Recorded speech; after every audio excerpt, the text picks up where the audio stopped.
esta primera sesión regional sureste, que busca principalmente eso, ¿no? Fomentar lo que es la integración de la región, así como el sentido de pertenencia de cada uno de nosotros y de los líderes que tienen a su cargo la asociación o la región sureste.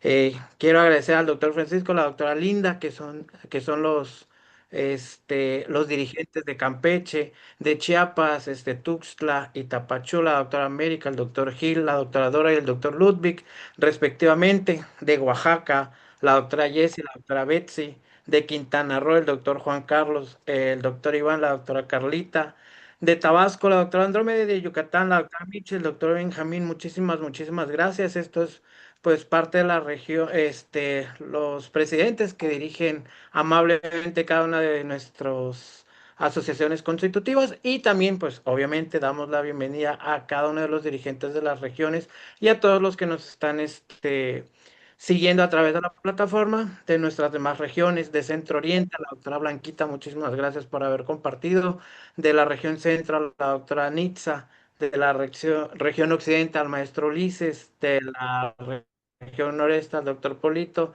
y de la región noreste, al doctor Ari. Muchísimas gracias. Y veo que está con nosotros el doctor Rodrigo Villaseñor Hidalgo, quien es el presidente de nuestra honorable federación, a quien yo sé que está deseoso y gustoso de saludarnos. Entonces le doy la palabra al doctor Rodrigo Villaseñor Hidalgo para que nos dé unas palabras a nombre de la federación. Adelante, doc. Claro que sí, muy buenas noches a todas y a todos. Es un gusto saludarlos. Por supuesto, saludar con mucho gusto también a la doctora Alejandra Michico, quien es la ponente estrella del día de hoy. Muchas gracias, doctora, por esta gran charla que, como bien sabemos, es un tema fundamental y prioritario para todos los médicos y las médicas familiares del país. Por supuesto, felicitar a la región sureste, maestro José Wood Notario. Muchas felicidades. Creo que es una muy buena práctica la que estamos viviendo el día de hoy.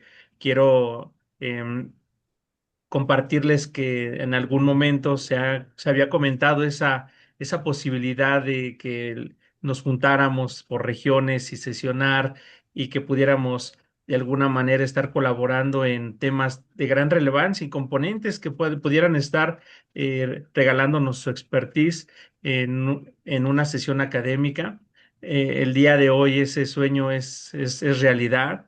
Realmente felicitar a toda la región sureste, a la Asociación Campechana, como bien comentaste, al Colegio de los Médicos Familiares de Quintana Roo, a la Asociación Oaxaqueña, al Colegio de Especialistas de Chiapas, al Colegio de Tabasco, al cual presides también, maestro Wood, al Colegio de Especialistas y Residentes y Medicina Familiar del Estado de Yucatán y, por supuesto, a la Asociación Chapaneca. Realmente son 7 organismos que el día de hoy se reúnen para tener una plática, para tener una charla muy amena, para estar aprendiendo de un experta y que además nos va a contar y nos va a platicar sobre un tema prioritario para el primer nivel de atención. De manera que en la federación celebramos esta iniciativa. Felicitamos a los organizadores, por supuesto a ti, maestro Wood, como coordinador regional, y que sea una buena práctica que se repita y que se refleje en las otras regiones que integran a la federación. Enhorabuena para todos, muchas felicidades y disfrutemos esta agradable reunión. Muchas gracias. Muchísimas gracias, Doc. Agradecido con sus palabras. Y pues ya sea aquí trabajando en pro de la actualización médica continua, que es uno de los principales ejes de la federación. Y vamos a iniciar el día de hoy con nuestra excelente anfitriona, que esta vez le tocó al hermosísimo estado de Oaxaca, que tuvo la fortuna de estar en el Congreso Regional hace ya algunos mesecillos. Entonces, cedo las palabras a la doctora Yesenia García Morales, que es la actual presidenta de la Asociación Oaxaqueña de Especialistas en Medicina Familiar, ASI, para que presente de manera oficial y con el ahínco que caracteriza a la doctora Jess, a la doctora Michico, que va a ser nuestra ponente del día de hoy. Adelante, Jess, te cedo las palabras, te cedo la palabra, perdón. Hola, buenas noches a todas y todos. Bienvenidos. Muchísimas gracias por acudir a la convocatoria que emitimos. Espero que esta sesión se pueda reproducir, o bueno, mejor dicho, no esperamos. Estamos seguros de que se va a realizar en los próximos meses con otro estado, con otra asociación, para que podamos nosotros seguir incentivando la actualización médica continua. Voy a presentarles brevemente a nuestra gran ponente. Para los que no conocen el estado de Oaxaca, son varias regiones y orgullosamente la doctora Alessandra Michiko Kitazawa Otomo, ella está en la región del Istmo. Tenemos socios igual en la región del Istmo, entonces agradecemos muchísimo la disponibilidad de la doctora y el gusto por la academia. Ella es egresada de la licenciatura de Medicina y Cirugía de la Escuela Superior de Medicina IPN, especialista en psiquiatría por el Hospital de Especialidades Centro Médico Nacional Siglo XXI, egresada de entrenamiento y rehabilitación pediátrica en Children's Hospital of Nagano Prefecture, médico especialista en psiquiatría con base en el Hospital General de Zona con Medicina Familiar número 2, Salina Cruz, Oaxaca, con experiencia en investigación y docencia, desempeñando actividades académicas como profesor titular de los pasantes de psicología en el Servicio Social del 2010 al 2014, instructor de práctica clínica en el curso de internado médico de pregrado, en el módulo de medicina interna del 2010 al 2025, profesor de las actividades complementarias del desarrollo profesional continuo, profesor en la actividad básica de educación continua en temas relacionados a la salud mental y psiquiatría, así como profesor titular del módulo de salud mental de la Residencia de Medicina Familiar del 2021 a la fecha.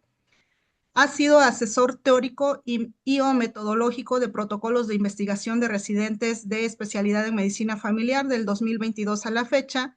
Ha fungido como sinodal, presidente del examen final para obtener el diploma universitario de posgrado en medicina familiar por tesis del 2021 al 2025. Integrante del Comité Hospitalario de Bioética desde 2013 a la fecha y fungiendo como presidente del 2013 al 2017. Obtuvo el reconocimiento por su noble labor y destacado desempeño como médico al servicio de la población derechohabiente por la Jefatura de Servicio de Prestaciones Médicas de Oaxaca de Juárez en agosto del 2024. Como podemos ver, es un médico con mucha experiencia académica.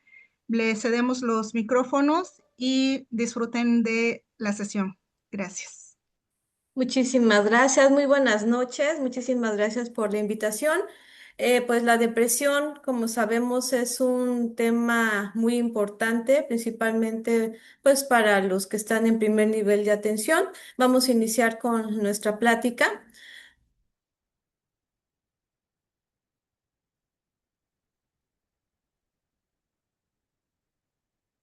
¿Por qué hablar de depresión? Lamentablemente, gran población en nuestro país piensa que la depresión pues no existe, no es una enfermedad, que pues todo está, ¿no?, en nuestra cabeza. Y pues parcialmente es verdad, porque conforme vayamos viendo la plática vamos a hablar acerca de la neurobiología de la depresión. Entonces, bueno, en la consulta de psiquiatría, pues una de las principales causas de referencia o de interconsulta a nuestro servicio, pues precisamente son los trastornos depresivos. Entonces, nosotros cuando vemos a nuestros pacientes, pues hacemos la detección de los síntomas y pues le comentamos al paciente, pues usted tiene un trastorno depresivo, ¿no? Sin embargo, pues sabemos que hay diferentes pensamientos, ¿no? Igual en la población. Y pues, ¿a qué se encuentra el paciente? Pues me dicen que estoy deprimido y luego me dicen, pues no estés triste, ¿no? Solo alégrate. Entonces, pues eso también tiene un impacto importante en el paciente y eso hace que pues menos quiera acudir a nuestro servicio. Entonces hablamos de que la depresión sí existe, es una enfermedad. Aquí les muestro la definición por parte de la OMS en relación a depresión o trastorno depresivo, en la que encontramos que es un trastorno mental que implica un estado de ánimo deprimido, hay una pérdida del placer o el interés por actividades durante largos periodos de tiempo que puede afectar todos los ámbitos de la vida, ¿no? Incluidos lo que es relaciones familiares, amistades, economía, desempeño académico, etcétera, ¿no? Y lógicamente, pues va a repercutir en las comunidades. Asimismo, la Asociación Psiquiátrica Americana nos dice que es una enfermedad común y grave que afecta negativamente la manera de sentir, de pensar y actuar. Esto va a provocar sentimientos de tristeza o pérdida del interés en las actividades que anteriormente disfrutaba. Puede traer diversos problemas emocionales y físicos. Además, también disminuye la capacidad en el funcionamiento en diferentes áreas, como es el trabajo y en el hogar. Hablando de qué tan frecuente es, la OMS nos habla de la epidemiología a nivel mundial. Aproximadamente 332 millones de personas sufren depresión. Es más frecuente en el sexo femenino, 1.5 veces más frecuente que en los hombres. En todo el mundo, más del 10% de mujeres embarazadas y puérperas experimentan depresión y se estima que en el 2021 727.000 personas se quitaron la vida, siendo el suicidio la tercera causa de muerte en el grupo de 15 a 29 años. Algo muy importante, la segunda causa de discapacidad a nivel mundial, pues afecta las áreas emocionales, laborales, sociales y económicas. En el continente americano se estima que 48 millones de personas, que corresponde a un 4.7% de la población, viven con depresión. Esto representa un 8.6% de años vividos con discapacidad. Asimismo, pues otra vez las mujeres, dos veces tenemos más frecuentemente depresión que en los hombres. La prevalencia de depresión varía dependiendo a los países, desde un 3.7% en Guatemala hasta un 5.9% en los Estados Unidos. Asimismo, 100.000 personas mueren por esta causa, bueno, por el suicidio, ¿no? Algo también importante en el continente americano es que se estima que en los Países Bajos y Medios, entre un 76 y 85% de la población con trastornos mentales carecen del acceso al tratamiento necesario. En relación a los trastornos afectivos, principalmente depresión y ansiedad, la mitad de los casos no se diagnostican y en el caso de que se diagnostiquen, la mitad de estos pacientes reciben un tratamiento médico. En nuestro país, por población, es la segunda causa de consulta pediátrica, perdón, psiquiátrica infantil, con una prevalencia de 0.4 a 2.5% en población pediátrica y de 0.4 a 8.3% en población adolescente. En relación a los adultos, la prevalencia es de 11.3% y en el adulto mayor o población geriátrica es de 38.3%. Por género, nuevamente las mujeres tenemos un 15% en relación a los hombres de 7.3, o sea, el doble. Y en relación a la población LGBT es alarmante porque corresponde a un 50.9%. Estos trastornos depresivos representan una de las principales causas de discapacidad en las mujeres y se encuentra entre las 10 principales causas de años de vida saludables perdidos por discapacidad. Recientemente, pues cursamos con por la pandemia COVID-19 y se encontró que los trastornos depresivos ocuparon el tercer lugar de causas de años vividos con discapacidad. En relación a la complicación fatal que es el suicidio, en el 2020 sucedieron 7.818 fallecimientos por lesiones autoinfligidas. Esto corresponde a un 0.7% del total de las muertes en ese año, así como una tasa de suicidio de 6.2 por cada 100.000 habitantes. La tasa de suicidio fue más alta en población de 18 a 29 años, con 10.7 decesos por cada 100.000 jóvenes. En el 2018, en la población de 10 años y más, 5% declararon que alguna vez han pensado suicidarse. Esto es muy grave porque anteriormente se pensaba que los adolescentes pues no se deprimían o no presentaban suicidios. Sin embargo, en la actualidad, tanto en los servicios de urgencias como en la consulta de psiquiatría, es más frecuente ver adolescentes con depresiones moderadas a graves, con intentos suicidas, con autolesiones, ¿no? En relación a la poca tolerancia a la frustración y a la impulsividad. Entonces, sí hay que tener en cuenta todos estos datos. De cada 10 suicidios registrados, 8 son por hombres y 2 mujeres. Hay que recordar que en relación a los suicidios consumados es más frecuente en el sexo masculino porque sus métodos son más letales. Sin embargo, las mujeres presentamos más ideación y planeación suicida. Y más del 50% de los adolescentes de la población LGBT en el 2024 consideraron el suicidio en este año. Bueno, ¿qué es lo que causa la depresión? ¿Cuál es su etiología? Es muy compleja, es multifactorial. Entre las líneas de investigación que más se han estudiado, pues tenemos los factores genéticos y los epigenéticos. Encontramos que la heredabilidad de la depresión se sitúa aproximadamente en un 30 a 40% en familiares de primera línea. Y lo que más se ha investigado es la regulación del eje hipotálamo-hipófisis adrenal, la neurotransmisión serotoninérgica y dopaminérgica, así como la plasticidad sináptica y neuronal.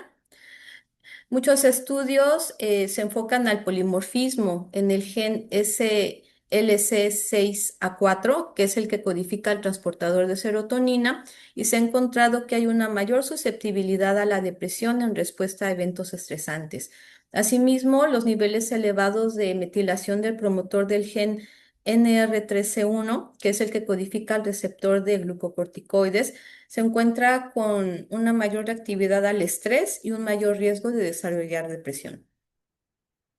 En relación a la neuroquímica cerebral, que es una línea de investigación más estudiada, principalmente pues en relación a los mecanismos de acción, ¿no? De los antidepresivos, encontramos la serotonina en primer lugar, la cual se encuentra disminuida en los sistemas límbicos y área prefrontal en los casos de depresión, y esto es lo que origina las alteraciones en el estado de ánimo, del sueño y el apetito.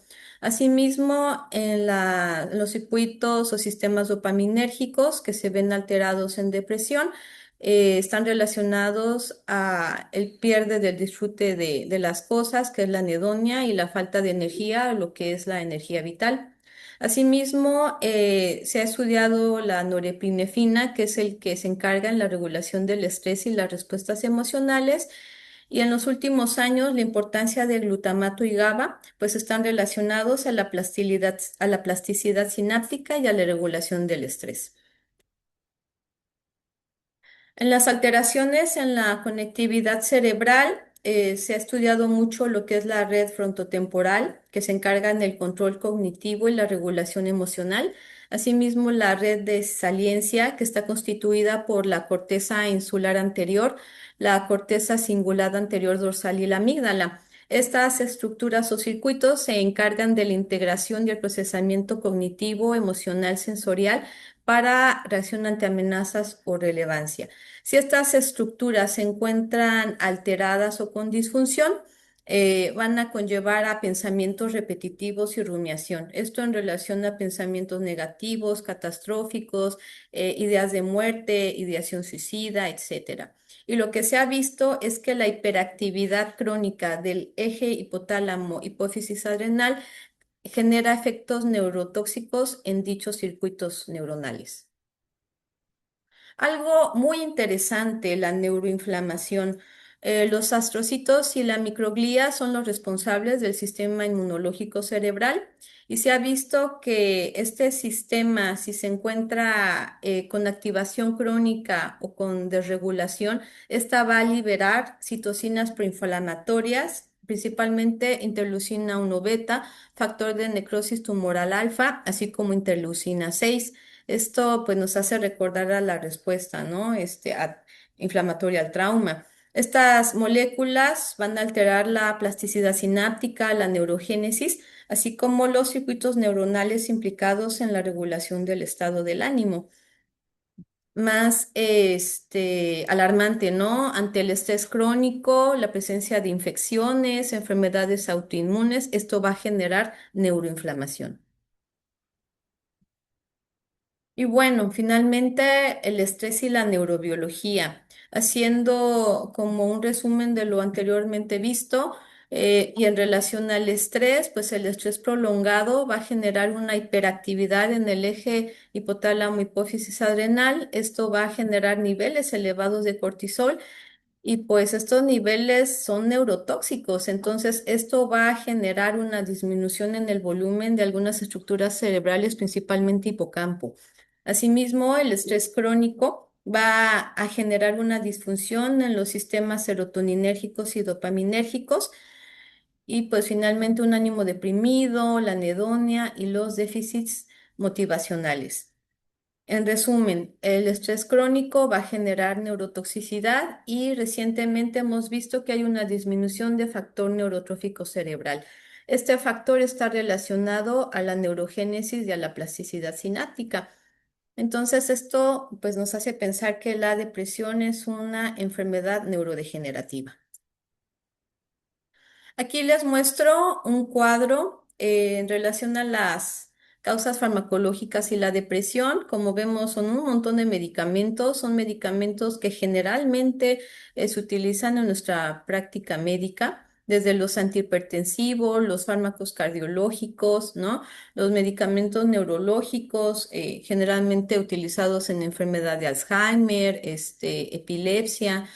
Tenemos los antibacterianos, fungicidas, ¿no? Fármacos relacionados al tratamiento de enfermedad por reflujo, por gastritis, ¿no? Tenemos también los sedantes hipnóticos y psicotrópicos, analgésicos y antiinflamatorios que utilizamos tanto, asimismo esteroides y hormonas y antineoplásicos.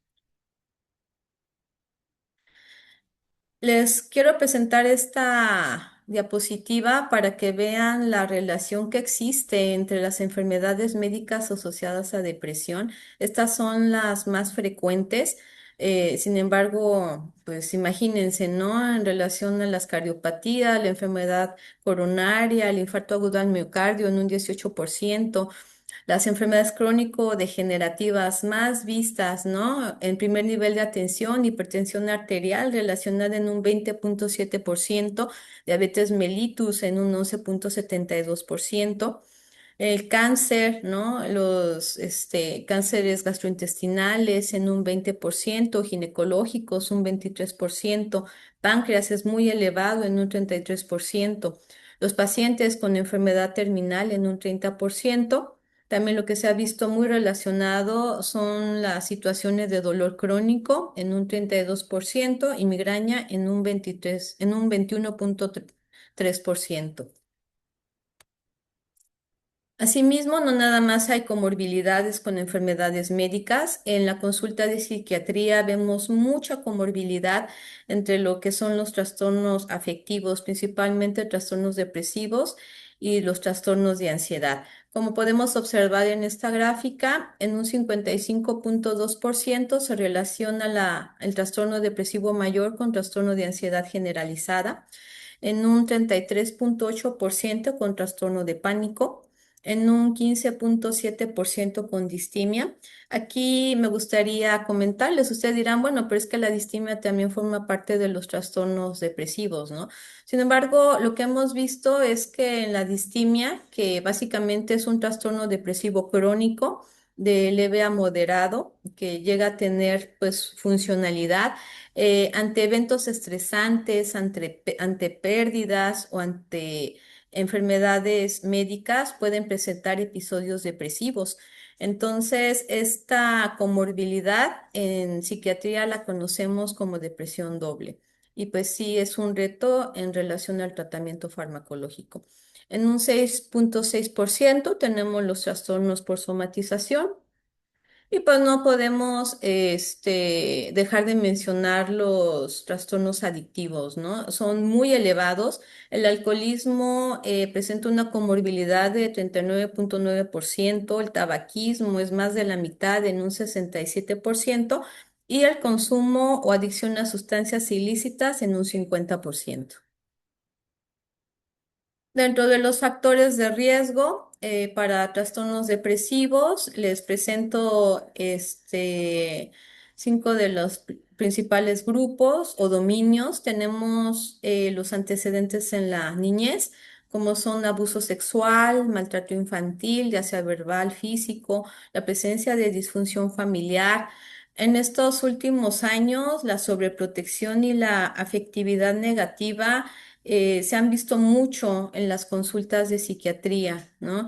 Este, pacientes pediátricos, adolescentes que presentan poca tolerancia a la frustración, impulsividad, tienen bajos recursos para la resolución de problemas, de autoconcepto. Esto ha sido muy frecuente en los últimos 10 años. En relación a género, pues otra vez las mujeres, ¿no? Somos más propensas, tenemos mayor factor de riesgo para sufrir depresión. Algunos autores mencionan que están relacionados a sobrecarga por el rol social, así como comorbilidades médicas. Hablando de personalidad, una personalidad neurótica, rasgos de personalidad clúster B, principalmente inestabilidad emocional, histrionismo, narcisismo, sociopatía, son factores de riesgo para depresión.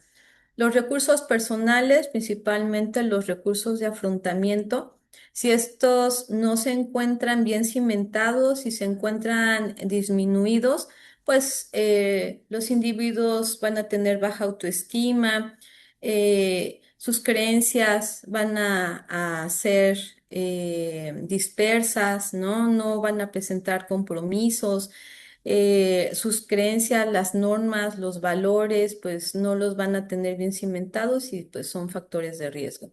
Y bueno, la última dimensión, la social, que todos pues, lo sabemos, ¿no? La pobreza, el desempleo, la inseguridad social, la violencia, así como la desigualdad, entre otros.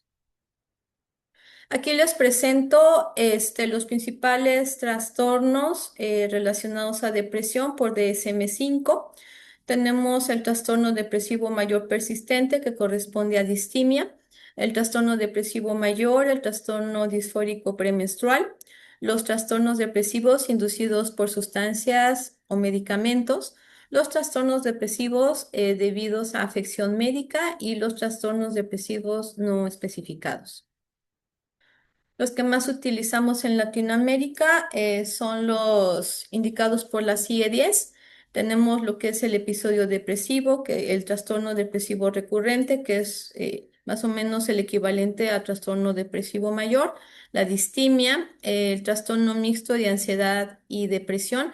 Quiero mencionarles, este trastorno mixto de ansiedad y depresión es súper frecuente, tanto en la consulta de primer nivel como en la consulta de psiquiatría. Ya habíamos visto que la comorbilidad entre depresión y ansiedad es muy alta, ¿no? El 50%. Entonces, aquí en este trastorno, incluimos a los pacientes con trastornos depresivos que a lo mejor no cumplen todos los criterios diagnósticos para trastorno depresivo mayor, así como no cumplen completamente con los criterios diagnósticos de trastorno de ansiedad generalizada o trastornos de pánico. Por lo tanto, los incluimos en este trastorno, y así como, bueno, depresión postparto. Los síntomas depresivos que se encuentran tanto en DSM-5 como CIE-10, pues ya los conocemos: un estado de ánimo deprimido, lo que es la tristeza, lo que es la desesperanza, una disminución importante en el interés o el placer por las cosas que antes hacíamos o las actividades nuevas, que es lo que corresponde a anedonia, una disminución o un aumento en el peso sin hacer dieta, y tiene que ser una modificación aproximadamente del 5% del peso corporal, alteraciones en el sueño, ya sea insomnio o hipersomnia, lo que es agitación o retraso psicomotor, el lentecimiento, la hiperactividad, lo que es la fatiga o pérdida de energía, disminución en la concentración, sentimientos de inutilidad, culpa, que es excesiva, inapropiada para las situaciones que se están viviendo, y pues lo que son las ideas de muerte.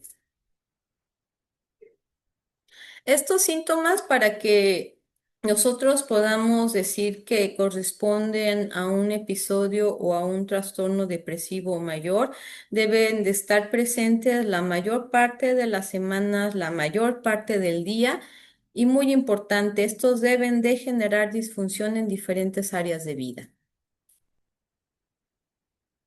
Aquí les muestro la sintomatología en población pediátrica, no es lo mismo que en el adulto. Aquí les desgloso por rango de edad. Aquí encontramos que los menores de 7 años pues van a presentar llanto inmotivado, se van a quejar de me duele la cabeza, me duele el estómago, generalmente están irritables.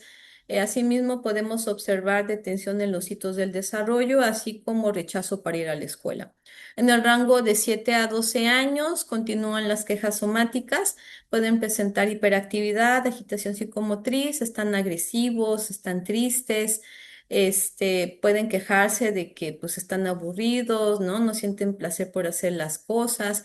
Asimismo, hay un bajo rendimiento escolar, así como tienen mucha dificultad para adaptarse, ¿no? Hay una disminución en la concentración, no quieren ir a la escuela, pueden estar con insomnio, ¿no? De conciliación, no se andan levantando en las madrugadas, se sienten cansados, comentan que pues no tienen energía, tanto pueden presentar disminución en el apetito como aumento del mismo, y aquí ya empiezan a verbalizar las ideas de muerte. Y bueno, finalmente en los adolescentes, más que tristeza, los adolescentes están enojados, tienen conductas negativistas, son agresivos, son irritables. En relación a las actividades familiares, lo hacen con desgano, tienden a aislarse, ¿no? La anedonia se ve en el desinterés por el aseo personal, por el aseo de sus cuartos, tienen dificultades escolares, son retraídos socialmente, presentan hipersensibilidad emocional, hipersensibilidad al rechazo, la anedonia.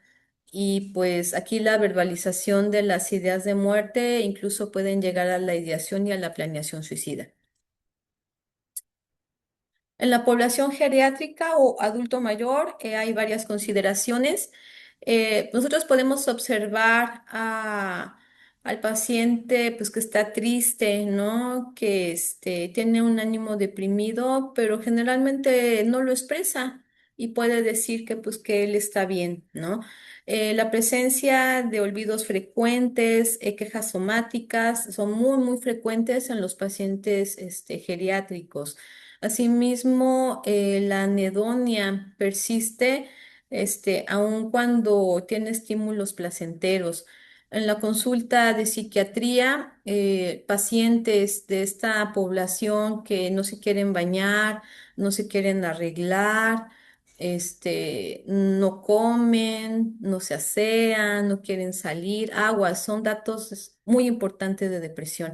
Asimismo, la presencia de sentimientos de desmoralización, desesperanza, pues no nada más es por el resultado de la pérdida de la funcionalidad, tanto física como cognitiva. Los pacientes pueden comentar la sensación de que pues no pudieron alcanzar, ¿no? Las expectativas que tenían en su vida. También algo importante, la pérdida o las defunciones pues de sus familiares, de sus amigos, son como factores de riesgo, ¿no? Para trastornos depresivos en esta población. En primer nivel de atención, yo creo que no es tanto que el paciente llegue diciendo que está triste, ¿no? Que no tiene ganas de hacer las cosas. Yo creo que por el estigma y por, pues, el pensamiento en general, ¿no? De que la depresión es un estado del ánimo, no es una enfermedad. Como que se acercan a la consulta de medicina familiar con quejas de dolor, ¿no? quejas de, pues es que no tengo hambre o como que me da mucha hambre, estoy muy cansado durante el día, quisiera estar dormido o me cuesta mucho trabajo, conciliar el sueño, ¿no? Entre las molestias digestivas, pues pueden presentar estreñimiento crónico, episodios diarreicos. El dolor lo habíamos visto, es una comorbilidad muy alta para depresión. Tenemos la cefalea tensional. Sabemos que la fibromialgia ya es un trastorno, es una enfermedad. Sin embargo, el componente emocional es casi del 50%. Pacientes con molestias álgicas, ¿no? En tórax, en el pecho, pues los revisamos, les mandamos su electrocardiograma, pues gracias a Dios no tienen cardiopatía. Sin embargo, pues a lo mejor se trata de una osteocondritis relacionada al estrés, ¿no? Crónico y a la depresión. Igualmente la astenia, la dinamia, la debilidad, la fatiga, así como alteraciones en la función sexual. Para nosotros en psiquiatría es muy importante la temporalidad, porque por ejemplo, algunos pacientes pueden llegarles y decir, pues es que estoy triste, ¿no? Pero nada más estuve triste 1 o 2 días y se me pasó, y pues eso no es sinónimo de depresión. Forzosamente tenemos que cumplir con la temporalidad. Por ejemplo, en el episodio depresivo, la mayoría de los síntomas depresivos mínimo 5, tienen que estar presentes por lo menos 2 semanas para poder decir, bueno, es un episodio depresivo. Sin embargo, si estos síntomas se perpetúan más de 2 semanas, incluso años, pues ya estamos frente a un trastorno depresivo mayor. Como les había comentado anteriormente, la distimia pues es una depresión de larga evolución. Hay pacientes que dicen, pues es que de lo que yo recuerdo siempre he estado así, ¿no? Siempre he estado triste, siempre he estado eh, con problemas para adaptarme, no puedo dormir bien, me falta concentrarme. Pues sí puede ser funcional en el área académica, pues sí, ¿no? Terminan prepa, universidad, sin embargo, pues están con las molestias, con la irritabilidad, ¿no? Entonces, esto es muy frecuente. Se dice que en los adultos mínimo deben de persistir los síntomas depresivos por lo menos 2 años, en el caso de niños es 1 año. Y bueno, las mujeres, híjole, cómo batallamos con el trastorno disfórico premenstrual, es bien frecuente. Para temporalidad se presenta 2 semanas antes del periodo menstrual y generalmente finaliza días posteriores a la misma, pero muchas veces tenemos que dar antidepresivos para que no sea tan disfuncional. Entonces, bueno, ya revisamos pues cuáles son los síntomas depresivos, ya revisamos la importancia de la temporalidad. Entonces, bueno, pues durante la entrevista con nuestro paciente debe de ser dirigida a la detección de la tristeza, de la anedonia, de la disminución de la concentración, las alteraciones en el sueño, las alteraciones en el apetito, agitación psicomotriz o la disminución motora, ¿no? Ideas de muerte, culpa, etcétera. Asimismo, es importante pues evaluar la funcionalidad del paciente. Las principales áreas de funcionamiento, pues está la académica, está la laboral, está la social, está la familiar. Entonces hay que explorar esta parte, ¿no? Si no ha habido problemas en el trabajo, si no ha habido reprobación en la escuela, disminución en su rendimiento en comparación a cuando estaba eutímico, qué tanto el paciente se está aislando, no quiere salir con sus amigos, con la familia, etcétera. Algo también muy importante, la presencia de episodios maníacos o hipomaníacos. Los episodios maníacos o hipomaníacos están caracterizados por un aumento de energía. Estos pacientes pues están hiperactivos, están realizando varias cosas a la vez, están muy verborreicos, igual pueden estar muy irritables. Si uno les pregunta, oye, pero pues haces tantas cosas y no tienes la necesidad de descansar o de dormir, incluso pueden estar así toda una semana completa, presentan actividades pues fuera de la normalidad. Por ejemplo, hay pacientes que ahorita pueden estar en el Istmo y planear irse a Cancún y de Cancún se van a Monterrey y de Monterrey se van a Estados Unidos. O sea, realmente están demasiado cargados de energía. Entonces, si ustedes llegan a detectar este tipo de episodios, pues no es una depresión unipolar. Aquí ya estamos hablando de un trastorno bipolar y pues el tratamiento es completamente diferente. La presencia de los síntomas psicóticos, muy relacionado a la depresión. En psiquiatría observamos algo que son ideas delirantes nihilistas que tienen que ver con la idea de que no existen, de que están muertos, de que no tienen alma, de que les falta alguna parte del cuerpo. Asimismo, las alteraciones sensoperceptuales, las más frecuentes son las auditivas, ¿no? Muchos pacientes dicen, es que yo escucho que me dicen que ya para qué, si no sirvo para nada, porque sigo, ¿no? Llegan a ser muy, muy peyorativas. En relación a las comorbilidades médicas, pues ya vimos que están muy asociadas, ¿no? A los trastornos depresivos. Y asimismo, pues los antecedentes heredofamiliares, ¿no? Psiquiátricos, principalmente los trastornos afectivos, porque pues ya vimos que pues sí existe una heredabilidad importante. ¿Cómo me puedo dar cuenta si el trastorno o los síntomas depresivos que está presentando mi paciente pues son leves, moderados o de gran severidad? Pues aquí necesitamos ver cuántos síntomas depresivos está presentando nuestro paciente. Como ya había comentado, mínimo son 5 síntomas para diagnosticar trastorno depresivo. Ya vimos lo que es la temporalidad y la gravedad básicamente la va a dar la presencia de síntomas psicóticos, la presencia de ideas de muerte, ideación suicida o planeación, así como el grado de disfuncionalidad. También podemos ayudarnos de algunos instrumentos de evaluación. Hay bastantes. Sin embargo, aquí les muestro, yo creo que los más pertinentes. Para niños y adolescentes, les muestro la escala de depresión de Birleson, así como el inventario de Beck para niños y adolescentes. Como podemos ver, tiene una buena consistencia interna por alfa de Cronbach. En el caso de los adultos, tenemos PHQ-9, inventario de depresión de Beck. Yo sugiero mucho PHQ-9 porque PHQ-9 tiene un dominio que está en relación a los síntomas somáticos. Sabemos que muchos de nuestros pacientes son portadores de enfermedades crónico-degenerativas, a lo mejor tenemos que darnos una vuelta al hospital.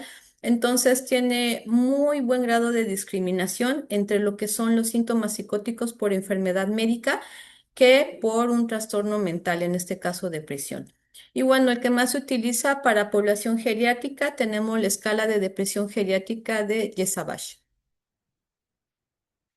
Entonces, por medio de nuestro interrogatorio, la detección de los síntomas depresivos, viendo su temporalidad, viendo la severidad, así como la aplicación de nuestras escalas, pues ya podemos diagnosticar lo que es los trastornos depresivos mayores o distimia, etcétera.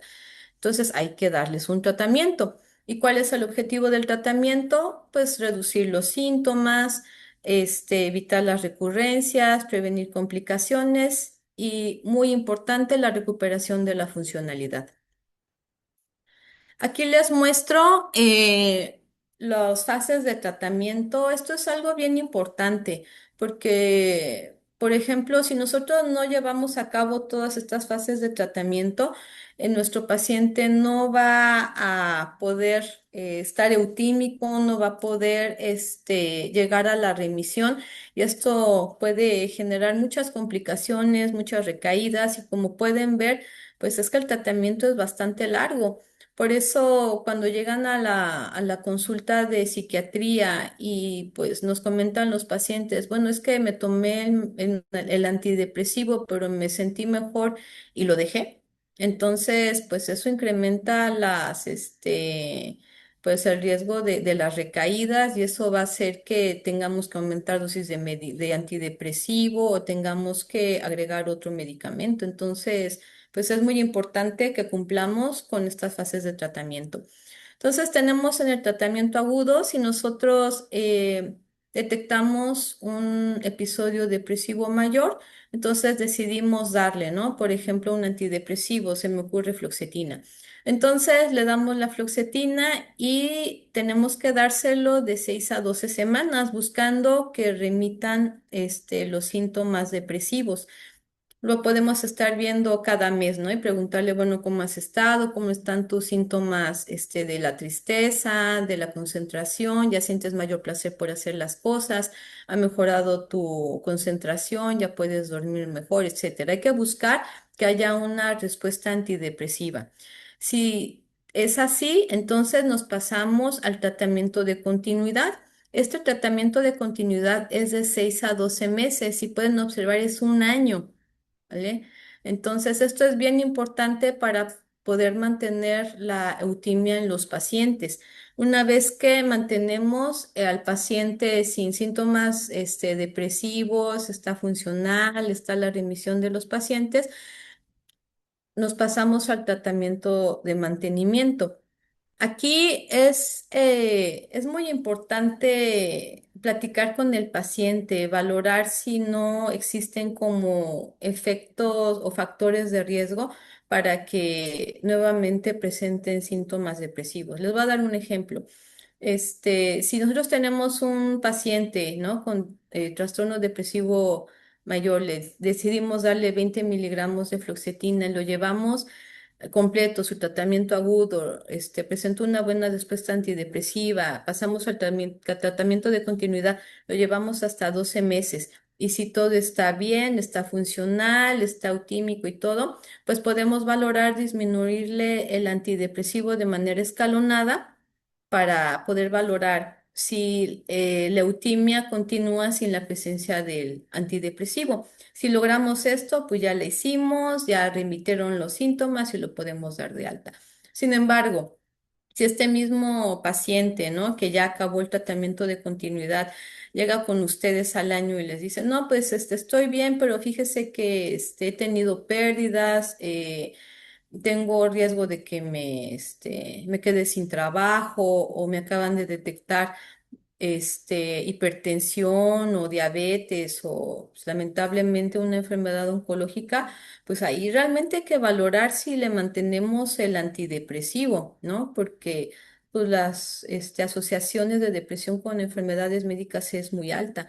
Entonces aquí pues hay que medirle el agua a los frijoles, ¿no? Podemos decidir mantenerle el antidepresivo un tiempo más para asegurar que no vuelva a presentar los síntomas depresivos. También de manera muy importante, estas fases de tratamiento es con las dosis iguales en cada una de ellas, ¿no? Por ejemplo, si le iniciamos 20 miligramos de fluoxetina, pues para poder llevar todos estos tratamientos, las fases de tratamiento y poder llegar a la remisión, tiene que ser con los 20 miligramos de fluoxetina.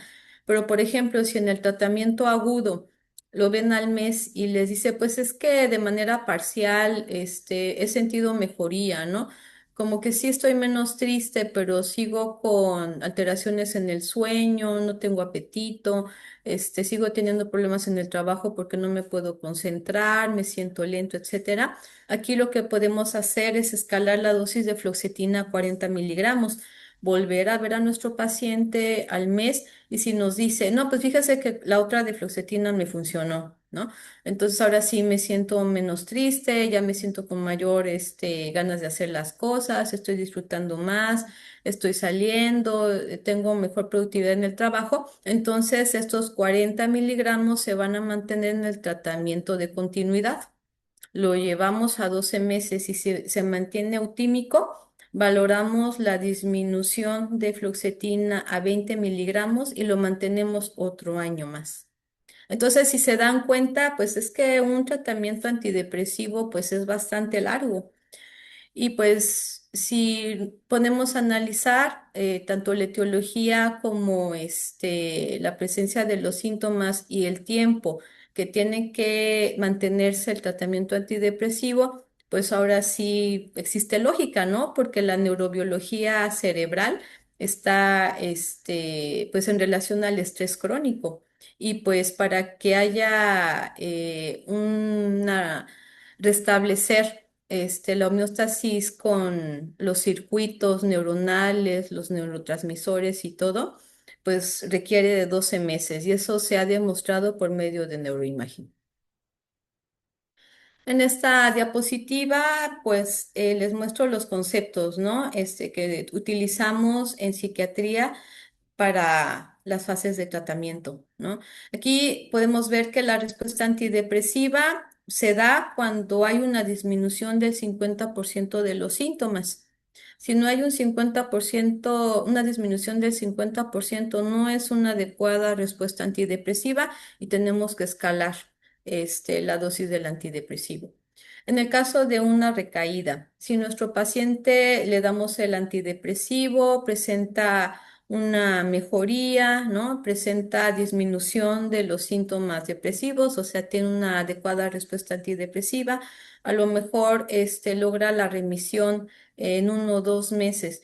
Y si el paciente dice, no, pues lo dejé de tomar porque me sentí mejor, ¿no? O pues personal médico, no, pues yo creo que ya está bien, ¿no? Pues ya no te lo sigas tomando, pues incrementa mucho el riesgo de que nuevamente se presenten los síntomas depresivos. Entonces, a eso se le llama una recaída.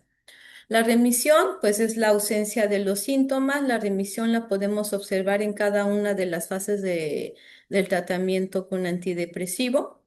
Y bueno, la recurrencia.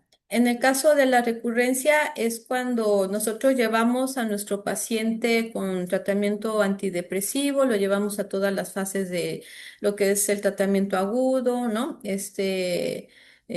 Las fases de mantenimiento. Y si logra la remisión, hacemos la disminución escalonada del antidepresivo, vemos que está sin síntomas depresivos, sin el antidepresivo, pues lo podemos dar de alta, ¿no? Sin embargo, puede suceder que a los 6 meses, a los 8 meses, o a lo mejor en un año, regrese nuestro paciente con un nuevo episodio depresivo. Entonces, bueno, ¿cuál es la consecuencia de que nosotros no mantengamos en tiempo todas las fases del tratamiento antidepresivo? Pues esto, y bueno, que el paciente no alcance la remisión, pues es que existe un riesgo 3 veces mayor de recaída. Y lamentablemente las recaídas, son con mayor severidad que a lo mejor el primer episodio depresivo mayor. Si a lo mejor cuando lo captamos era suficiente los 20 miligramos de fluoxetina, a lo mejor lo voy a tener que escalar a 40 o a 60. Y si vuelve a presentar otra recaída, a lo mejor no va a ser suficiente fluoxetina, voy a tener que cambiarle a sertralina, que es de mayor potencia antidepresiva, o incluso un antidepresivo dual, ¿no? Tenemos menores intervalos de periodos sintomáticos. ¿Qué quiere decir? Va a haber menos episodios, o menores estados de eutimia y pues van a haber mayores síntomas depresivos, ¿no? Si no logramos la remisión, pues va a haber un aumento en la utilización de los servicios de salud y la realidad es que en México casi no hay psiquiatras, casi no hay psicólogos y por lo tanto, pues las consultas, están muy cargadas, ¿no? Asimismo, pues hay un aumento en la comorbilidad médica porque ya vimos que si se presentan los síntomas de depresión, la anedonia, y si el paciente pues no sigue una buena dieta, no va a sus consultas médicas porque no tiene ganas, o porque no se quiere tomar los medicamentos, etcétera, pues eso va a generar mayor enfermedad médica. Y pues obviamente pues va a elevarse el riesgo suicida. Entre las modalidades terapéuticas, pues tenemos las farmacológicas, tenemos lo que es la psicoterapia y no es raro que tengamos que combinar estas modalidades. Aquí les presento un cuadro de los antidepresivos más utilizados, pues yo creo que tanto en primero como segundo nivel de atención. Los inhibidores selectivos de recaptura de serotonina son antidepresivos bastante nobles, casi no dan efectos secundarios. Y pues también tenemos los inhibidores de la recaptura de serotonina y norepinefrina. Este, por ejemplo, si estamos frente a un trastorno depresivo mayor, moderado, sin muchas complicaciones, pues podemos darle fluoxetina, ¿no? Iniciar con 10 a 20 miligramos y pues en la fase de mantenimiento nos podemos quedar con 20 o si se tiene que escalar a 40, 60, pues así se va a mantener. La sertralina yo lo indico mucho en trastornos depresivos asociados a enfermedad médica, principalmente hipertensión arterial y diabetes mellitus. ¿Por qué? Porque se ha encontrado que la sertralina tiene un efecto cardioprotector muy similar a la aspirina, Protect. Entonces es bastante bien tolerado en esta población.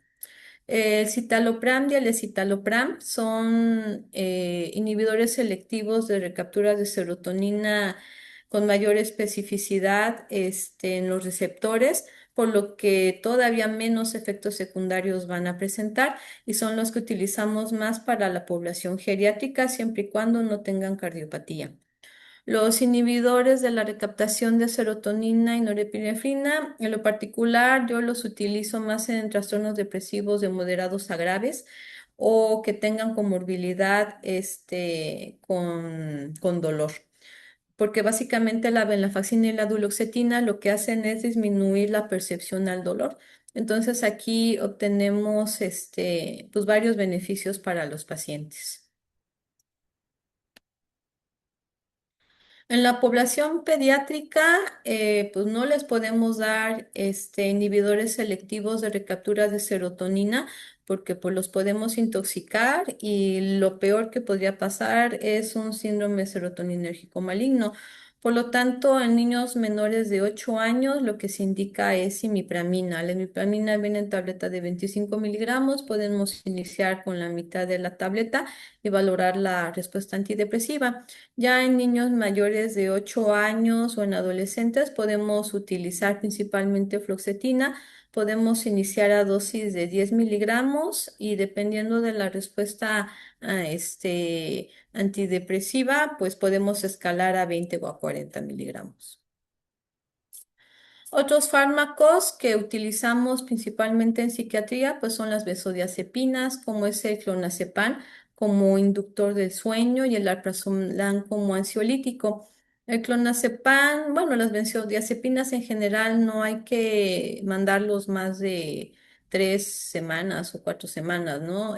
Sin embargo, bueno, en psiquiatría sí llegamos a manejarlos por más tiempo debido a las comorbilidades psiquiátricas, ¿no? Ojo, clonazepam no se lo indiquen en mayores de 60 a 65 años porque pueden presentar un efecto paradójico.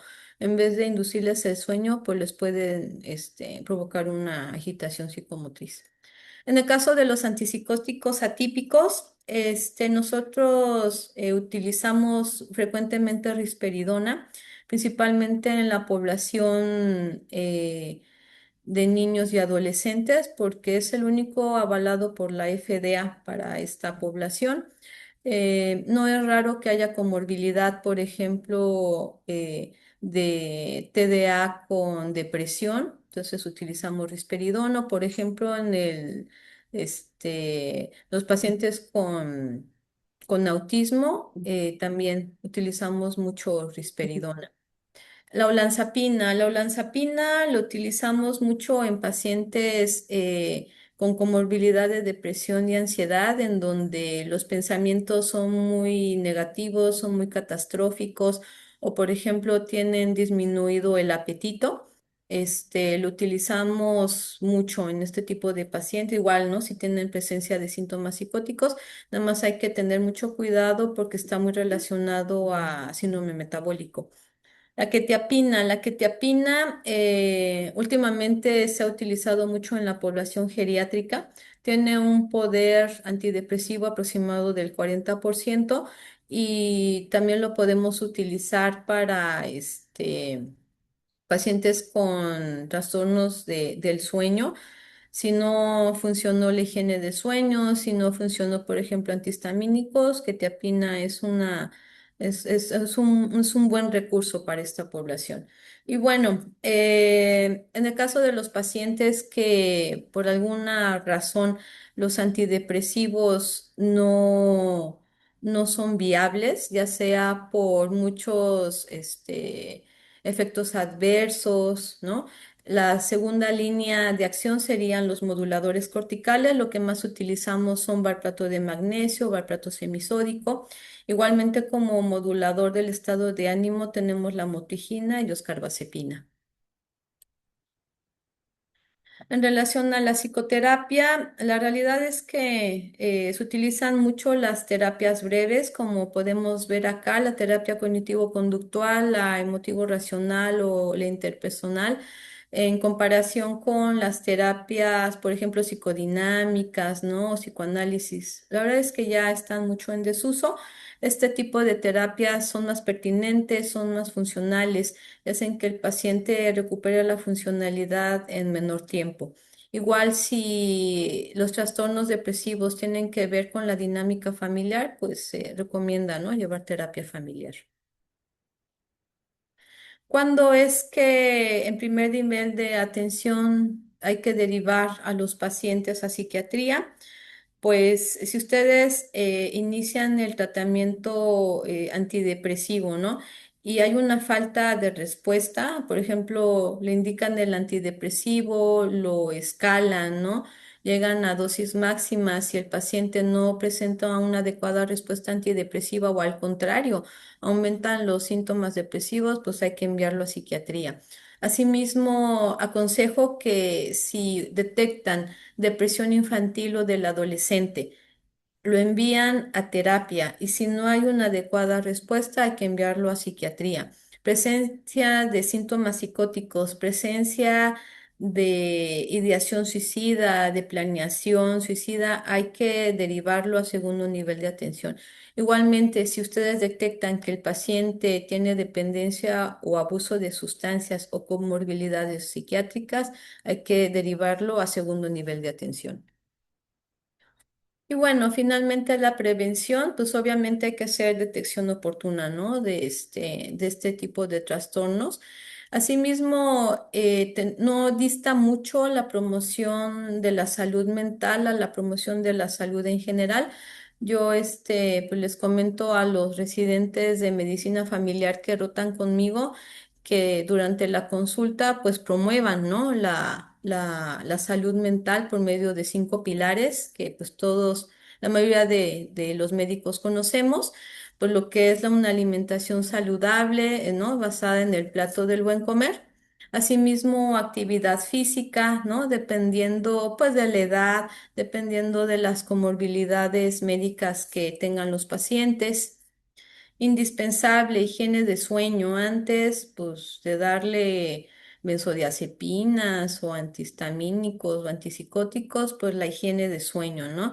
Explicárselos bien al paciente, ¿no? Porque, pues, básicamente son recomendaciones para tener buenos hábitos para dormir. Lo que es la regulación emocional.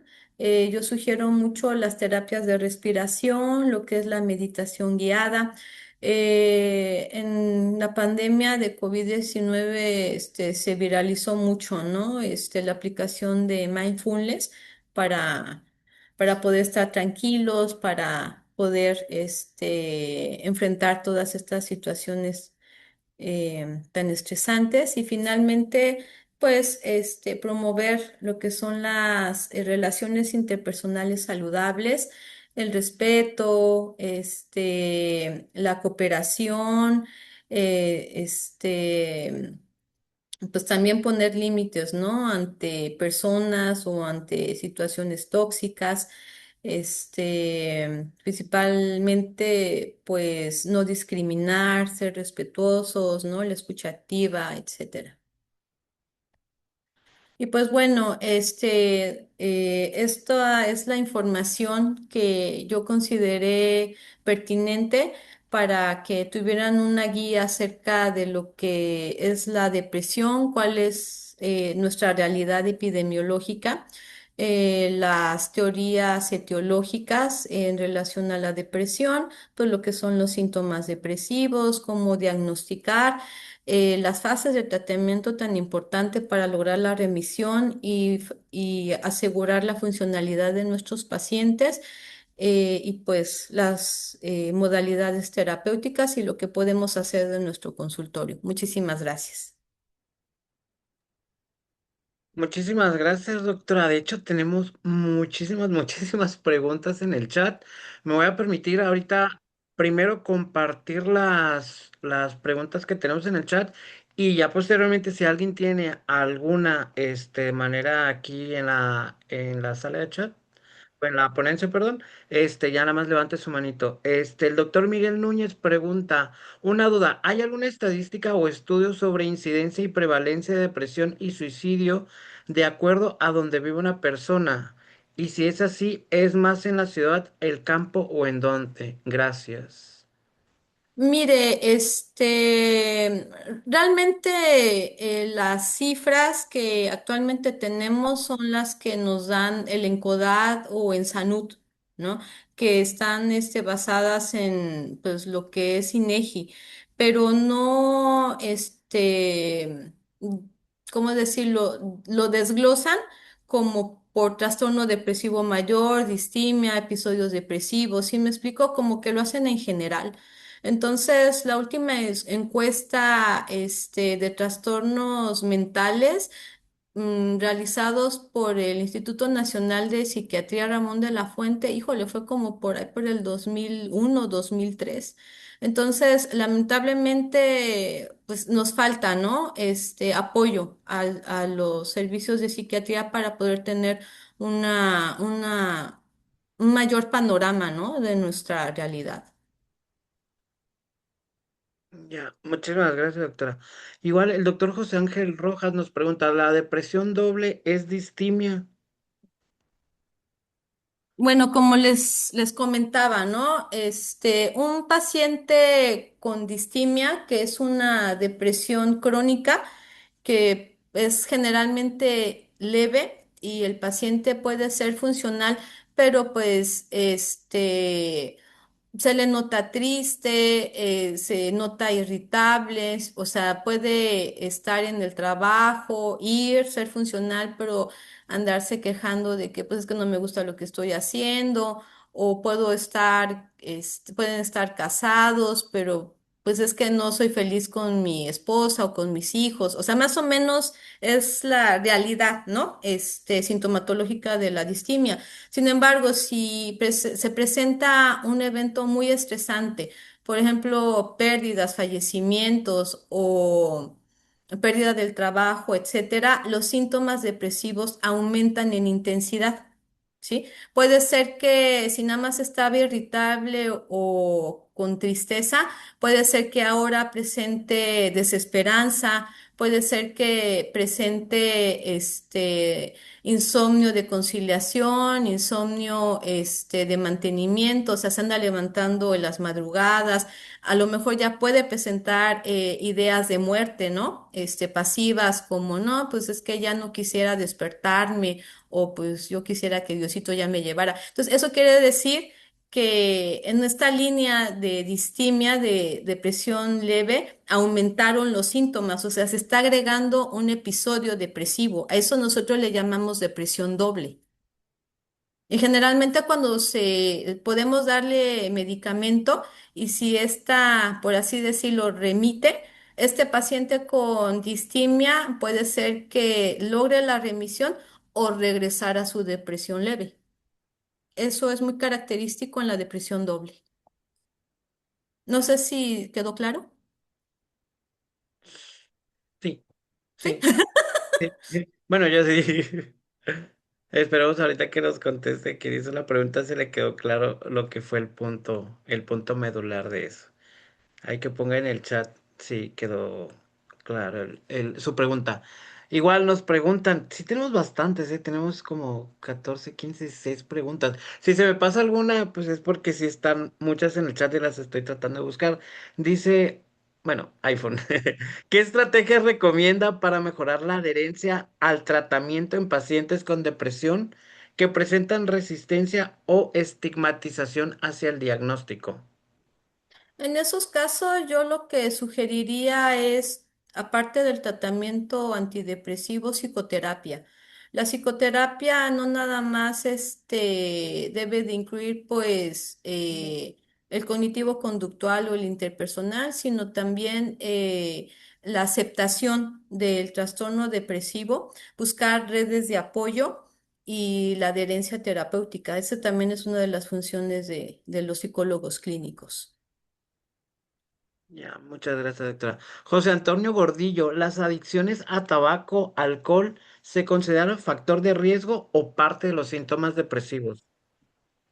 Bueno, cuando uno estudia adicciones, hay algo que se llama, algo que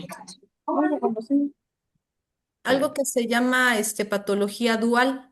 Lo que pasa es que los sistemas de recompensa que están implicados en las adicciones tienen mucha como interconexiones con la neurobiología de la depresión. Entonces, cuando nosotros vemos la patología dual entre, por ejemplo, el alcoholismo, las adicciones y la depresión, hemos visto que coexisten y hacen que se perpetúen los síntomas. Por eso el tratamiento en la patología dual es es todo un reto. Dice, la doctora Rocío González, consideraciones para el paciente geriátrico que será sometido a alguna cirugía. Excelente ponencia, doctora. Ay, muchas gracias. Es que sí les comentaba, el escitalopram y el citalopram son buenos medicamentos, pero no son recomendables en pacientes cardiópatas porque pueden alterar pues la transmisión, ¿no? En el corazón. Entonces, aquí lo que yo recomendaría sería sertralina, que es bastante bien tolerado. Sin embargo, otra posibilidad es que si le están dando anticoagulantes, pues idealmente serían los inhibidores de la recaptación de serotonina y norepinefrina porque no alteran los tiempos de coagulación. Ya, Y con lo mismo en cuanto al tratamiento, pregunta la doctora Celerina, la doctora Darita y la doctora Judith, más o menos encaminado a lo mismo.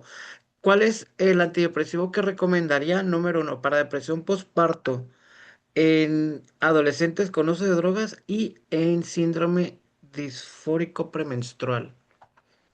En el disfórico premenstrual, fluoxetina. La fluoxetina es un buen antidepresivo, bien tolerado y en la práctica hemos visto que ayuda mucho para disminuir los síntomas del síndrome premenstrual. Había dicho en caso de adicciones. De adicciones, jóvenes Adicción. adolescentes con adicciones. Ok, si estamos hablando de población adolescente, quedamos que fluoxetina, ¿no? Es una de las principales opciones.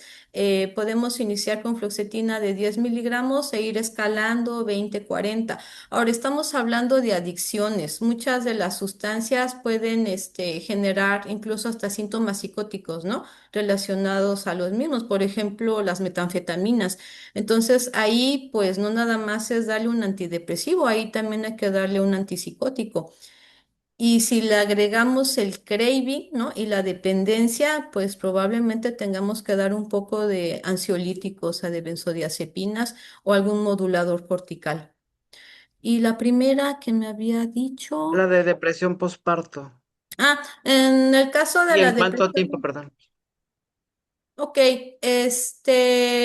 en el caso de la depresión postparto, podemos utilizar sertralina, insisto, es un antidepresivo, muy bien tolerado. Nada más hay que recordarle a la mamá que si empezamos antidepresivo, pues tiene que suspender la lactancia materna, porque generalmente los antidepresivos, salen, se secretan, ¿no? En la leche materna y pues pueden intoxicar a los productos. Los bebecitos, sí. Así es, Muchísimas y gracias, pues, doctora. ¿por cuánto tiempo? Pues igual hay que llevar a cabo las fases de tratamiento, la fase de mantenimiento y si es necesario la de continuidad. Ok, gracias, doctora. Igual pregunta la doctora Antonieta Pérez Vilchis. ¿Podrían heredarse hábitos, miedos o estrés en un contexto familiar por generaciones? ¿Cómo identificarlos y cuál sería su abordaje integral en la familia? ¿Me puede repetir? Dice, ¿podría heredarse hábitos y miedos o estrés en un contexto familiar por generaciones? ¿Y cuál sería su abordaje integral en la familia? Bueno, yo creo que esta pregunta está más relacionada a la dinámica familiar, ¿no? Sabemos que hay patrones familiares a lo mejor rígidos, ¿no? A lo mejor mm, punitivos, en donde puede haber falta de comunicación o también sabemos que hay todavía mucho machismo, ¿no? De hecho, en toda Latinoamérica. Entonces, pues si son situaciones culturales o propias de la estructura familiar, pues aquí hay que llevar terapia familiar y principalmente hacer conciencia, ¿no? De que todas estas estructuras rígidas pues hacen que haya disfunción entre los miembros de la familia. O sea, Gracias, si es doctora. necesario, pues se le puede dar un antidepresivo si es que se llegara a detectar un episodio o un trastorno depresivo, ¿no? Pero ante esta situación que plantea, no, pues es terapia familiar. Gracias, doctora. Lo vimos. Dice, ¿existe alguna estadística en médicos por explotación laboral o síndrome de burnout, sobre todo en el contexto pospandemia? Sí existe bastante bibliografía en relación a síndrome de burnout y pues los trabajadores de salud ante la pandemia. Les soy sincera, pues ahorita no tengo los datos, sin embargo, sí fue muy revisado, principalmente los que estuvimos pues en los hospitales COVID, ¿no? Y esto generó pues muchísimo estrés, muchísimo desgaste laboral. Incluso, yo sería capaz de decir que más que burnout, hubo mucho trauma vicario. Hubo muchísimo trauma vicario en los hospitales. El trauma vicario se refiere como a la presencia de síntomas afectivos en relación a que nosotros como médicos vimos el sufrimiento y la experiencia que tuvieron las pacientes, la experiencia que tuvieron los pacientes con sus familiares, ¿no? O sea, sabemos que, pues, no, los fallecimientos fueron bueno, los familiares, perdón, los pacientes fallecieron. Entonces nosotros vimos el sufrimiento de todas las personas, los familiares del paciente que falleció con COVID. Entonces fue tan masivo que todo ese sufrimiento los médicos lo llegamos a absorber. A eso se le llama trauma vicario, ¿no?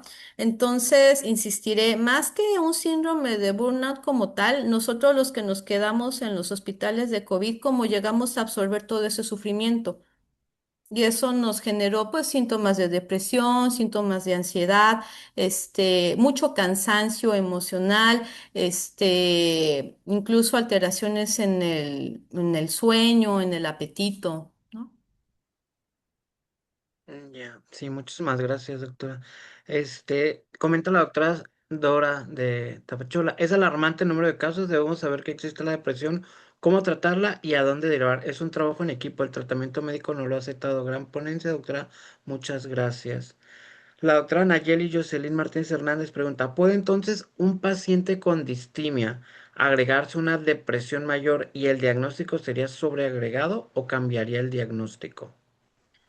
Por ejemplo, si tenemos un paciente con distimia y se incrementa la severidad de los síntomas depresivos para poderlo calificar como un episodio depresivo mayor, moderado, grave, ahí cambia el diagnóstico. Ya no es una distimia, lo dejamos como un episodio depresivo mayor. Muchísimas gracias, doctora. La doctora María le pregunta, doctora, una pregunta, ¿la eficacia de clonazepam es igual para el insomnio de conciliación que de conciliación que mantenimiento? Ay, Pues la de clonazepam es un inductor del sueño, entonces generalmente funciona tanto para insomnio de conciliación como de mantenimiento. ¿Por qué? Porque alarga el ciclo, ¿no? De sueño profundo. Entonces, pues sí. sí.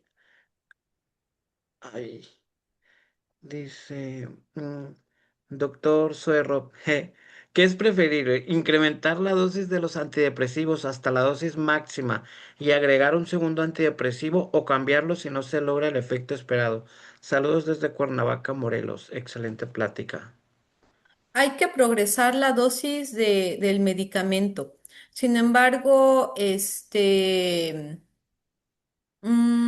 dependiendo de que si presenta una respuesta antidepresiva o al contrario, que yo incremento, por ejemplo, tengo un paciente y le doy 20 miligramos de fluoxetina, ¿no? Entonces yo lo veo al mes. Si al mes no hay una adecuada respuesta antidepresiva, lo progreso a 40. Sin embargo, si yo lo veo al mes y con 40 no funciona, yo sí sugiero un cambio de antidepresivo. Ya, muchísimas gracias. Dice, en la consulta vemos muchos pacientes geriátricos que aparte de la depresión tienen insomnio. La mayoría tratado con clonazepam por mucho tiempo, incluso dosis altas. Ante la situación que mencionaba sobre una acción paradójica, en estos casos, ¿qué otra opción de tratamiento recomendaría? Bueno, los pacientes geriátricos que han tomado clonazepam por muchísimos años, no van a presentar efecto paradójico, porque lo hubieran presentado desde un inicio, ¿sale? En caso de que llegara un paciente geriátrico con insomnio, insistiré primero es higiene de sueño, ¿sale? Hay que aplicar la higiene de sueño, también, pues preguntarle al paciente si realmente lo llevó a cabo, ¿no? Porque pues es difícil. Y bueno, si sí aplicó la higiene de sueño y no pudo conciliar, yo recomiendo que te apina 25 miligramos por la noche. Excelente, muchísimas gracias, doctora. Dice, desde el primer nivel disponemos de algunas unidades solo sertralina o fluoxetina o paroxetina. ¿Podría comentar algo de sus dosis máxima y su asociación a benzodiazepinas? ¿Sirven las benzodiazepinas en depresión? Sí, como vimos, bueno, lo ideal, insisto, es que cuando se presente un trastorno depresivo mayor con insomnio de conciliación, por ejemplo, pues primero es higiene de sueño, siempre lo más natural, ¿no? Pero pues si el paciente aplica la higiene de sueño y no puede conciliar, pues yo recomendaría antihistamínicos, ¿vale? Podemos mandarle hidroxicina, ¿no? Por ejemplo, o difenhidramina. Si no mejora el insomnio, podemos utilizar a lo mejor un poco de antipsicótico. Podemos darle un poquito de quetiapina, le podríamos dar 25 miligramos. La verdad es que lo ideal es evitar lo más que se pueda la benzodiazepina. Ahora, en pacientes trastornos depresivos con ansiedad, ¿no? Se podían utilizar benzodiazepinas tipo alprazolam, El alprazolam es un ansiolítico. Podemos utilizar tanto el antidepresivo para los síntomas, pues, obviamente de depresión, y los ansiolíticos en relación a la desesperación, a la angustia, ¿no? A los pensamientos negativos, a los pensamientos catastróficos, pero no van a darse por el mismo tiempo de mantenimiento del antidepresivo. Una vez que disminuyan los síntomas de ansiedad, hay que irlos disminuyendo paulatinamente para que idealmente nada más se quede con el antidepresivo. Que muchísimas gracias, doctora. El doctor Gilberto Bravo pregunta, hola, buenas noches. ¿Existe alguna evidencia científica o terapéutica del uso de CBD o THC para manejo de depresión? Mm, La verdad es que no es nada recomendable utilizar cannabinoides, porque ya vimos que existe una patología dual entre lo que es el consumo de sustancias y trastornos afectivos. Sí se ha visto que pues la presencia de depresión y el consumo de cannabinoides pues hace que aumenten los síntomas depresivos. Muchísimas gracias, doctora. El doctor Hernán Castillejos dice, ay, ante la evidencia de los efectos secundarios de los antidepresivos, ¿qué tan efectivo puede ser la psicoterapia sin usar fármacos? Todo depende de la gravedad, ¿no? De los síntomas, depresivos. Por ejemplo, hay pacientes que dicen, es que no quiero un medicamento y se trata de una depresión leve a moderada o moderada. En ese caso, pues se le puede enviar a psicoterapia, no hay ningún problema. Sin embargo, cuando se tratan de trastornos depresivos moderados a graves, en donde a lo mejor hay presencia de síntomas psicóticos o de ideas suicidas, no hay, se tiene que meter antidepresivo. Muchas gracias, doctora. El doctor Rob dice, ¿cuáles son los criterios para decidir ingresar a un paciente a un hospital psiquiátrico por depresión? ¿Sirve el ingresarlo al hospital psiquiátrico?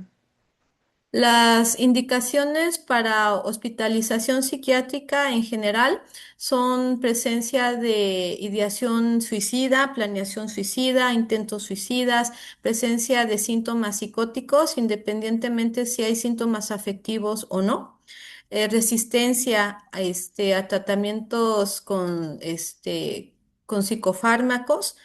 em, Básicamente, nula red de apoyo. Es bien importante la red de apoyo en los trastornos psiquiátricos, principalmente en lo que es depresión. Si, por ejemplo, es un paciente que tiene una depresión moderada, que se están asomando las ideas de muerte, a lo mejor no tiene una planeación, pero si vive sola, es mejor valorar el internamiento psiquiátrico porque puede empeorar. También, Muchísimas gracias, doctora. perdón, Sí, también quiero sí. agregar pacientes impulsivos, pacientes con trastorno de personalidad borderline. Muchísimas gracias, doctora. Del chat, creo que son todas las preguntas que alcancé a estar guardando, leyendo para tenerlas en ubicación súper rápida. No sé si alguien quiera preguntarle algo directamente a la doctora por vía audio, que alce su manita ahorita. Si no, el doctor Alberto del Moral, nuestro querido vicepresidente, tiene una pregunta. Adelante, doctor. Gracias, doctor Gus. Buenas noches a todos. Doctora Alexandra, buenas noches. Buenas noches. Fíjese que hace un par de semanas por ahí me tocó ver bueno, checar el presupuesto de egresos de la federación y como bien sabe y muchos saben, pues el presupuesto destinado a las enfermedades mentales, a la salud mental, ha caído considerablemente desde 2019 hacia la fecha y 2026 no es la excepción. Yo quisiera preguntarle, ustedes como psiquiatras, digamos, ¿están buscando alguna estrategia para que a pesar de esta reducción del presupuesto destinado a la salud mental, que pues como usted bien nos ha plasmado el día de hoy, pues es una prioridad y es algo común y es algo que no se debe subestimar, no se debe dejar a un lado. Yo sinceramente no entiendo por qué esos presupuestos se destinan a otras cosas cuando sí vemos la tendencia y que aumenta la frecuencia de de los trastornos afectivos y de los problemas de salud mental.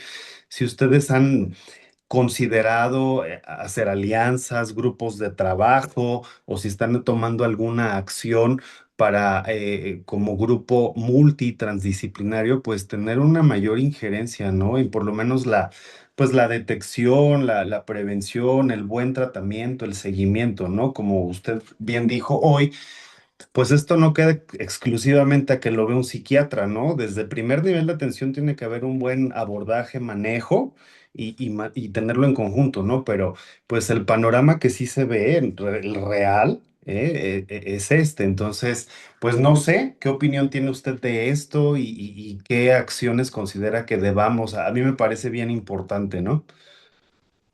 Bueno, es una realidad que a lo que es salud mental, pues casi no se le da pues la importancia necesaria, ¿no? En relación a los porcentajes que se le da, destinados a salud, pues yo creo que somos los últimos, ¿no? De la fila en el que, nos apoyan. Ciertamente, pues donde se han visto mayores esfuerzos para dar cobertura, a los pacientes con trastornos mentales, pues es que son en las grandes ciudades, ¿no? Principalmente Ciudad de México, que está con ESAMA. A título personal, pues acá en el Istmo somos muy pocos psiquiatras. Yo estando aquí en el hospital tengo que ver todo lo que es la costa hasta San Juan Guichicobi.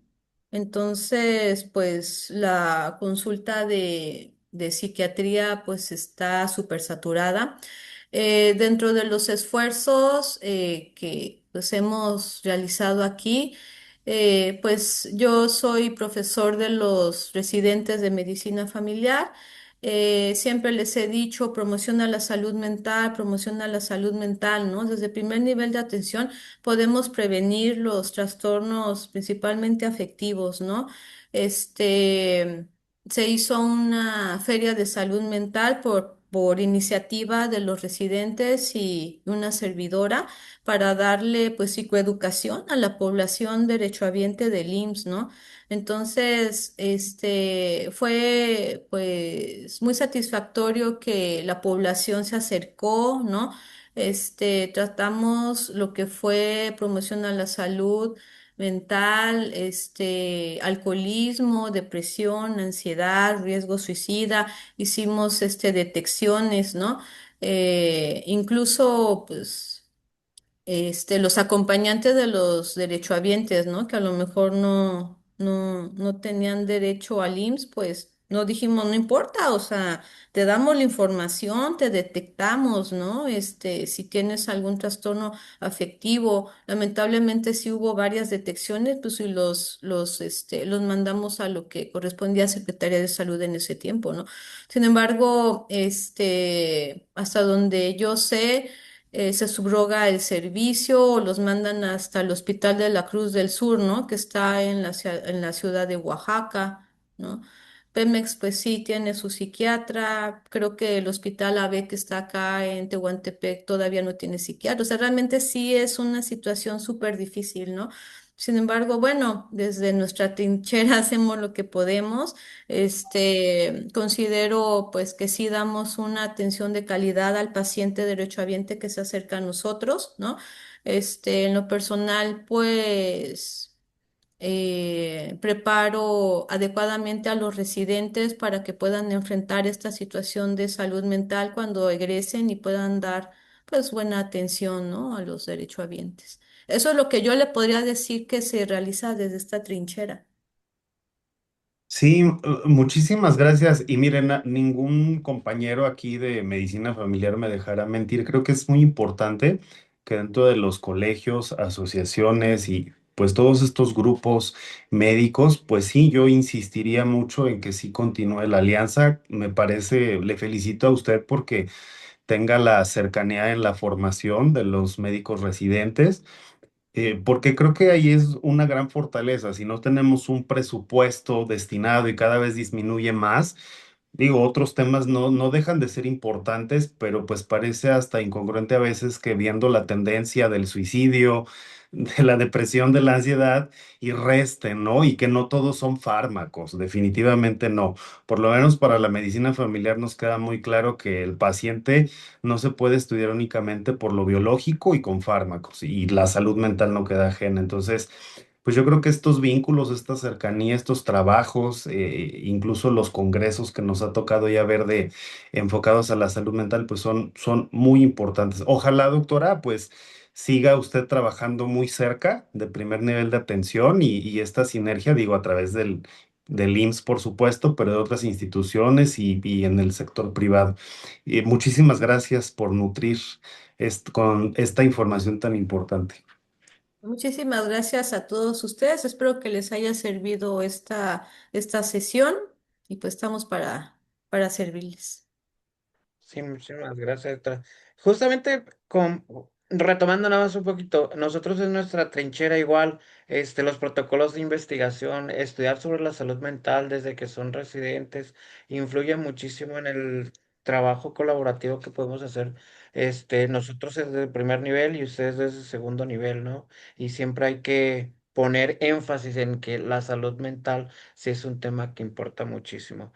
Y bueno, damos la palabra a la doctora Jessie Morales para que entregue la constancia a la doctora Alexandra. Doctora Alessandra, muchísimas gracias nuevamente. Es un placer escucharla. Como le había comentado de manera inicial, ya teníamos ahí la inquietud de poder tener una charla con usted. Muchísimas gracias nuevamente. Y a nombre de las asociaciones que constituimos la región sureste de medicina familiar, otorgamos la presente constancia a la doctora Alessandra Michiko Kitazawa Otomo por su participación como profesor de la primera sesión académica regional del sureste con el tema Depresión, una realidad oculta. Oaxaca de Juárez, Oaxaca, 19 de febrero del 2016. Firma el doctor Rodrigo Villaseñor Hidalgo, presidente de la federación, el doctor José Manuel Notario Wood, otra vez amigo, siempre al revés, Wood Notario, y todos los presidentes de la región sureste. Esta constancia se la haremos llegar vía electrónica y de manera física en cuanto tengamos ya el aval de la federación, doctora. Muchas gracias. Perfecto. Muchísimas gracias. Gracias a todos. Doctor Del Moral, nos Sí, brinda unas palabras de despedida. claro que sí, doctora Jess, mucho gusto también en saludarla a todos ustedes. Me complace mucho, digo, el doctor Rodrigo les dio la bienvenida, yo les doy la despedida. Me da muchísimo gusto ver a la región sureste, yo directamente que trabajo con los coordinadores regionales, con mi estimado amigo José Manuel Gut Notario, y pues me da mucho gusto saludar a los presidentes de Oaxaca, Campeche, de Chiapas, de Quintana Roo, Yucatán, Campeche, y por supuesto a todo el país, toda la gente que nos acompañó.